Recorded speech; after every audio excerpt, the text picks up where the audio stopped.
ನಮಸ್ತೆ ಎಲ್ರಿಗೂ. ನೀವು ನೋಡ್ತಾ ಇದ್ದೀರಾ ಕೊಬ್ಬರಿ ಎಣ್ಣೆ. ಸೊ ಕೊಬ್ಬರಿ ಎಣ್ಣೆ ಯಾಕೆ ಇಷ್ಟು ರೇಟ್ ಆಗಿದೆ ಅಂತಂದರೆ, ಕೊಬ್ಬರಿ ರೇಟು ತುಂಬ ಜಾಸ್ತಿ ಆಗಿದೆ. ರಾ ಮೆಟೀರಿಯಲ್ ಕಾಸ್ಟ್ ಜಾಸ್ತಿ ಆದಾಗ ಎಣ್ಣೆ ರೇಟು ಜಾಸ್ತಿ ಆಗುತ್ತೆ. ಸೊ ರಾ ಮೆಟೀರಿಯಲ್ ಕಾಸ್ಟ್ ಯಾಕೆ ಜಾಸ್ತಿ ಆಗಿದೆ ಅಂದರೆ, ಈ ನಡುವೆ ಕೊಬ್ಬರಿ ಇಳುವರಿ ಕಡಿಮೆ ಆಗಿದೆ, ತೆಂಗಿನಕಾಯಿ ಇಳುವರಿ ಕಡಿಮೆ ಆಗಿದೆ, ಮತ್ತು ಯೂಸರ್ಸ್ ಜಾಸ್ತಿ ಆಗಿದ್ದಾರೆ. ತೆಂಗಿನ ಮರಗಳು ಜಾಸ್ತಿ ಇತ್ತು, ಈಗೆಲ್ಲ ಅಡಿಕೆ ಆ ಥರ ಬೇರೆ ಬೇರೆ ಕಮರ್ಷಿಯಲ್ ಇದು ಬೆಳೆಯೋಕ್ಕೆ ಸ್ಟಾರ್ಟ್ ಮಾಡಿದ್ಮೇಲೆ ಆಟೋಮೆಟಿಕ್ಕಾಗಿ ಇವಾಗ ಪ್ರೈಸ್ ಜಾಸ್ತಿ ಆಗಿದೆ ಕೊಬ್ಬರಿದು. ಅದಕ್ಕೋಸ್ಕರ ಎಣ್ಣೆ ರೇಟು ಕೂಡ ಜಾಸ್ತಿ ಆಗಿದೆ. ರೈತರಿಗೆ ಸಪೋರ್ಟ್ ಮಾಡಬೇಕು, ನಾವು ರೈತರಿಗೆ ಸಪೋರ್ಟ್ ಮಾಡಬೇಕು ಅಂತ ನಾವು ಸುಮ್ಮನೆ ಫೇಸ್ಬುಕ್ಕಲ್ಲಿ ಅಥವಾ ಸೋಷಿಯಲ್ ಮೀಡಿಯಾದಲ್ಲಿ ಹೇಳ್ತಾ ಇರ್ತೀವಿ.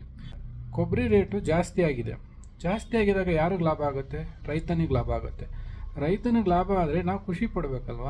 ಹೌದು, ನಾವು ಯೂಸರ್ಸ್ಗೆ ಕಷ್ಟ ಆಗುತ್ತೆ, ಬಟ್ ನಾವೇ ಹೇಳ್ತಿರ್ತೀವಲ್ಲ, ಕೊಬ್ಬರಿ ರೈತನಿಗೆ ಒಳ್ಳೆ ರೇಟ್ ಸಿಗಬೇಕು, ರೈತನು ಕೂಡ ಒಳ್ಳೆ ಇದನ್ನು ಬೆಲೆ ಪಡಿಬೇಕು ಪ್ರತಿಯೊಂದು ಕ್ರಾಪ್ಗೂ ಅಂತ ನಾವೇ ಹೇಳ್ತಿರ್ತೀವಿ. ಈ ಥರನೂ ಹೇಳ್ತೀವಿ, ಬೆಲೆ ಜಾಸ್ತಿ ಆಯಿತು, ತುಂಬ ಜಾಸ್ತಿ ಆಯಿತು ಅಂತ. ಸೊ ಈ ಥರ ದ್ವಂದ್ವ ಬೇಡ. ಈಗ ರೈತನಿಗೆ ಒಳ್ಳೆ ಬೆಲೆ ಸಿಗ್ತಾ ಇದೆ. ಇಷ್ಟು ವರ್ಷ ಬೆಲೆ ಇರಲಿಲ್ಲ ಈ ಕೊಬ್ಬರಿಗೆ ಜಾಸ್ತಿ, ಇವಾಗ ಬೆಲೆ ಸಿಗ್ತಾ ಇದೆ, ಖುಷಿ ಪಡಬೇಕು. ಒಂದು ನಮಗೆ ಕಷ್ಟ ಆಗುತ್ತೆ, ಹೌದು. ಸೊ ಬೇರೆ ಕಡೆ ನಾವು ಅದನ್ನು ದುಡಿಬೇಕು. ನಾವು ತಿನ್ನೋದಕ್ಕೆ ಬಳಸೋವಂಥ ಪದಾರ್ಥಗಳನ್ನ, ಒಳ್ಳೆ ಪದಾರ್ಥಗಳನ್ನ ಬಳಸಬೇಕು ಅಂದಾಗ, ಸೊ ನಾವು ಬೇರೆ ಕಡೆ ದುಡಿಬೇಕು, ತಿನ್ನೋ ಪದಾರ್ಥಗಳಿಗೆ ಇನ್ವೆಸ್ಟ್ ಮಾಡಬೇಕು. ಬೇರೆ ಕಡೆ ಕಡಿಮೆ ಸಿಗ್ತಾ ಇದೆ ಯಾಕೆ ಅಂತ ಕೇಳ್ತೀರಾ. ನಮಗೆ ಗೊತ್ತಿರಲ್ಲ. ಈಗ ತೆಂಗಿನಕಾಯಿನ ದೇವಸ್ಥಾನಗಳಲ್ಲಿ ಹೊಡಿತಾರೆ, ಅವೆಲ್ಲ ಹೋಗ್ತವೆ ಗೊತ್ತಾ ನಿಮಗೆ? ಅವೆಲ್ಲ ಆಯ್ಕೊಳ್ತಿರ್ತಾರೆ, ನನಗೆ ಅಂತ ಜಗಳ ಆಡ್ಕೊಂಡು ಹೊಡೆದಾಡ್ಕೊಂಡು ತಗೊಳ್ತಿರ್ತಾರೆ ತೆಂಗಿನಕಾಯಿನ. ನೀವು ಅಲ್ಲಿ ಗಮನಿಸಲ್ಲ. ಅದಕ್ಕೆ ಯಾಕೆ ಅಂದರೆ, ಅದನ್ನು ಅವರು ಸೇಲ್ ಮಾಡ್ತಾರೆ. ಅದನ್ನು ಏನು ಮಾಡ್ತಾರೆ, ಬಿಸಿಲಲ್ಲಿ ಒಣಗಿಸಿ ಮತ್ತು ಅದನ್ನು ಡ್ರೈ ಮಾಡಿ, ಬೆಂಕಿಗೆ ಹಿಡಿದು ಡ್ರೈ ಮಾಡಿ ಅದನ್ನು ಆಯಲ್ ಮಾಡಿಸ್ತಾರೆ. ಅದನ್ನು ಆಯಲ್ ಮಾಡಿಸಿ ಅದಕ್ಕೆ ಮಿಕ್ಸ್ ಮಾಡಿ ಸ್ವಲ್ಪ ಪ್ಯಾರಾಫಿನ್ ಆಯಿಲ್ ಏನೋ ಮಿಕ್ಸ್ ಮಾಡಿ ಅದನ್ನು ನಿಮಗೆ ಕೊಡ್ತಾರೆ 450-500 ರೂಪಾಯಿಗೆ ಎಲ್ಲ. ಸೊ ಆ ಒಂದು ವಿಡಿಯೋನ ನಾನು ನಿಮಗೆ ಶೇರ್ ಮಾಡ್ತೀನಿ, ಆ ಕೊಬ್ಬರಿ ಯಾವ ಥರ ಇರುತ್ತೆ ಅಂತ.